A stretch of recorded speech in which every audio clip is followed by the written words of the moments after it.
शब्दों के जंगल में चुप्पी थी सन्नाटा था। शब्दों के जंगल में चुप्पी थी सन्नाटा था। बिखरे बालों सी फटकन, खोई आंखों सी दिशाहीनता, पथ भ्रमित पथिक का खौफ था शामिल, और थके कदमों की टूटन शब्दों के जंगल में। आंसू भी थे चुप चुप चुप चुप, बस कभी कभी कोई झोंका सा साए साए कर आता था। शब्दों के जंगल में चुप्पी थी, सन्नाटा था। नमस्कार साथियों, एलोविताल सुमेधा कटारिया टॉक्स वर्जन 2 की द्वादश कड़ी में आपका स्वागत है। पिछले एपिसोड में हमने मौन पे चर्चा की तो एक साथी ने लिखा कि अभिव्यक्ति की भी बात की जाए, क्योंकि मूल प्रवृत्ति तो हमारी अभिव्यक्ति की चाह है और हमारे संबंधों में, रोजमर्रा के जीवन में कितना कुछ अच्छा या बुरा अभिव्यक्ति की वजह से ही होता है। बात तो वाज़ेह है कि हमारी खुद को एक्सप्रेस करने की चाह जन्म लेने से अंत तक बरकरार रहती है। पर क्या अभिव्यक्ति से अभिप्राय सिर्फ शब्द ही हैं जो हम कहते, बोलते या लिखते हैं? क्यों रहती है एक्सप्रेस करने की इच्छा हम में? और जब नहीं व्यक्त कर पाते हम तो उसका क्या प्रभाव होता है? इस प्रवृत्ति में क्या हमारी उम्र से कोई बदलाव आता है जिसका हमें संज्ञान लेना चाहिए? आत्मन्वेषण, सेल्फ एक्सप्लोरेशन की इस यात्रा में तो हमारी अभिव्यक्ति का रोल पिवट की भांति है, क्योंकि हम साझा ही ना करेंगे कि कैसे कितने फैक्टर्स हमारी ऊर्जा पर असर डालते हैं और इस बारे में अवेयरनेस कितनी जरूरी है, तो इस पॉडकास्ट का पर्पस ही प्रश्नीय हो जाएगा।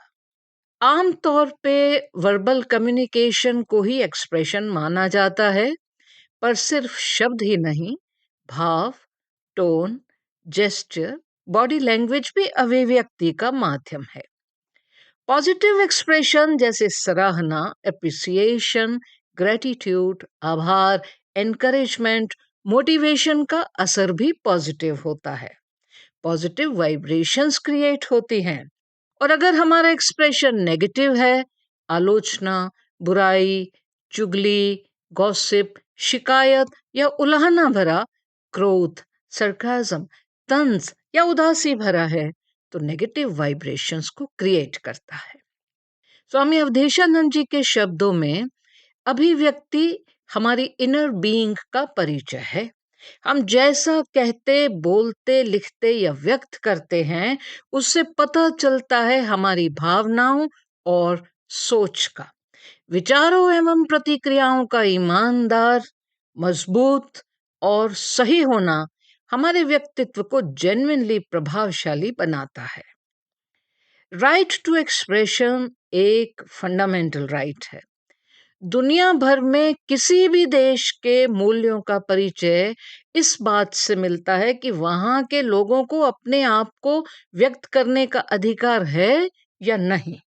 इतिहास साक्षी है कि जहां जहां अपने आप को एक्सप्रेस करने का अधिकार उपलब्ध नहीं रहा या लोगों की अभिव्यक्ति को दबाया गया, वहां वहां सत्ता के तख्त पलटे हैं। और इसी आधार पे आज भी विश्व के शासन प्रजातांत्रिक या निरंकुश डिक्टेटोरियल सरकारों के रूप में जाने जाते हैं। हिस्ट्री ऑफ लिटरेचर भी भरी पड़ी है ऐसे उदाहरणों से कि मानव की अभिव्यक्ति को कोई अधिक देर तक रोक के नहीं रख पाया। लेखन, उद्बोधन, पत्रकारिता, संगीत, कला जो अभिव्यक्ति के माध्यम रहे हैं, उनका बहुत बड़ा योगदान रहा है राइट टू एक्सप्रेशन के लिए जमीन तैयार करने का, डेमोक्रेटिक वैल्यूज की स्थापना का। इस अधिकार को बुलेट्स भी नहीं दबा पाए। हमारे स्वतंत्रता संग्राम के दौरान जेलों में बंद देशभक्तों द्वारा रचा साहित्य इस बात का गवाह है। एक्सप्रेशन हमारी नेसेसिटी है।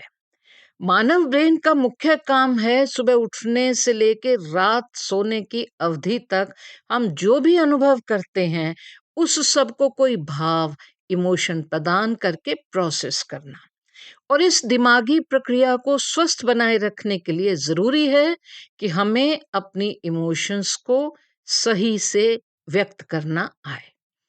क्रोध आने पे उसकी बाहरी अभिव्यक्ति, जैसे दरवाजे को पटक देना, भड़ाक से बंद कर देना, ऊंची आवाज में चिल्ला देना इत्यादि सही नहीं।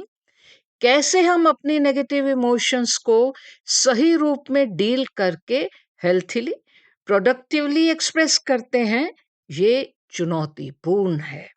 आए दिन इमोशनल एक्सप्रेशन का स्वरूप हमारे व्यक्तित्व का निर्माण करता है।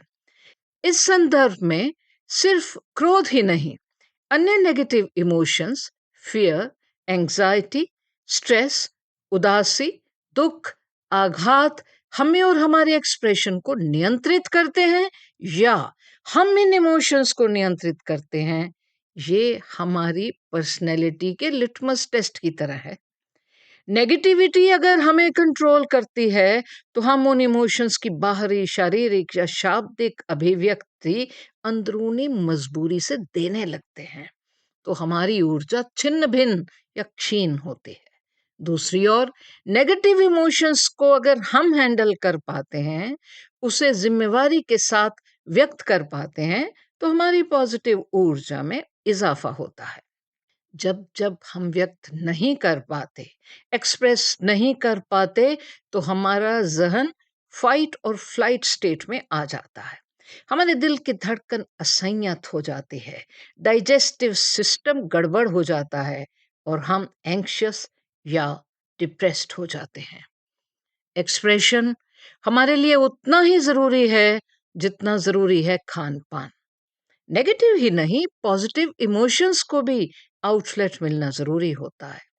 कुछ लिखना, किताबें पढ़ना ही केवल मात्र माध्यम नहीं, संगीत, फिजिकल एक्टिविटीज, सैर, वर्कआउट, कोई इंस्ट्रूमेंट बजा पाना, नृत्य भी माध्यम है अभिव्यक्ति के।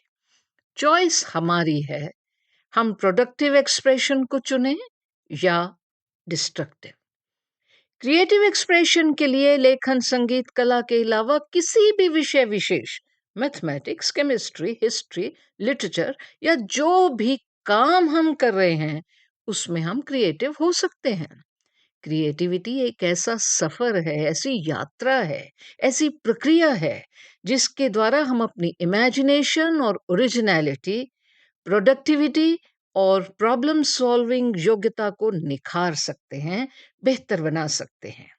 Creative expression physical and personal development, mental growth, individual की यूनिकनेस को सुलभ करता है और उत्साहवर्धन करता है।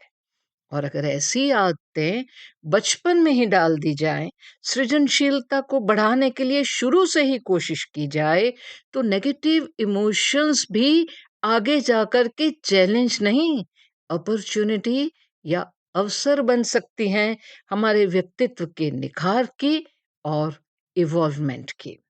वर्बल कम्युनिकेशन या एक्सप्रेशन तो अहम है, पर जो शाब्दिक अभिव्यक्ति नहीं दे पाते, जैसे हियरिंग या स्पीच दिव्यांग, तो एक्सप्रेस तो वो भी करते हैं साइन लैंग्वेज से। सार्थक school for the hearing disable में जब भी जाती हूँ, तो 50 बच्चे होने के बावजूद एक अजब सा सन्नाटा वहां पाके मन विचलित होता है। हमें स्कूल में दिव्यांगों के प्रति संवेदना जागृत करने के लिए किसी दिन स्पीच फास्ट के लिए प्रेरित किया जाता था, तो कभी कुछ देर आंखें बंद रख के रहने को, ताकि हम दिव्यांगों की अपनी जरूरियात को व्यक्त करने संबंधी दिक्कतों के प्रति सेंसिटिव बन सके। साथियों, हमारी अभिव्यक्ति या एक्सप्रेशन हमारा परिचय है। अगर उसका स्वरूप नेगेटिव होता है, तो बोलने और सुनने वाले दोनों पे उसका असर बुरा ही होता है। सुनने वाला उसे भूल नहीं पाता, ना माफ कर पाता है, तो शिकायतें पलने लगती हैं, और बोलने वाला रिग्रेट या पश्चाताप करता है, तो भी शब्द कमान से निकले तीर की मानिंद लौट के नहीं आते। कभी कभी वक्त की मार हमारे शब्दों के सूरज पर ग्रहण लगा देती है। कभी संवेदनहीनता के पाले में शब्द दम तोड़ देते हैं। मौसमों की भांति हमारी अभिव्यक्ति कभी खिली खिली धूप की तरह होती है या मस्त हवा की तरह, तो कभी शीतता में लहरों की तरह सिकुड़ भी जाते हैं शब्द। बात जो दिल से निकलती है उसकी सहजता हमारे एक्सप्रेशन में थोड़ी सी सेंसिटिविटी और काइंडनेस का पुट उसे गुडविल का जरिया बनाती है। फैज अहमद फैज की अभिव्यक्ति बारे नज्म का ये अंश कहने से रोक नहीं पा रही हूं खुद को। बोल, बोल के लब आजाद हैं तेरे, बोल जुबान अब तक तेरी है। बोल, ये थोड़ा वक्त बहुत है, जिस्म ज़बां की मौत से पहले। बोल कि सच जिंदा है अब तक। बोल, जो कुछ कहना है कह ले। बोल कि लब आजाद हैं तेरे। अपने कमेंट्स, सुझावों, अनुभवों से ज़रूर अवगत करवाइएगा। अगले सप्ताह फिर मिलेंगे इसी दिन, इसी समय। जय हिंद।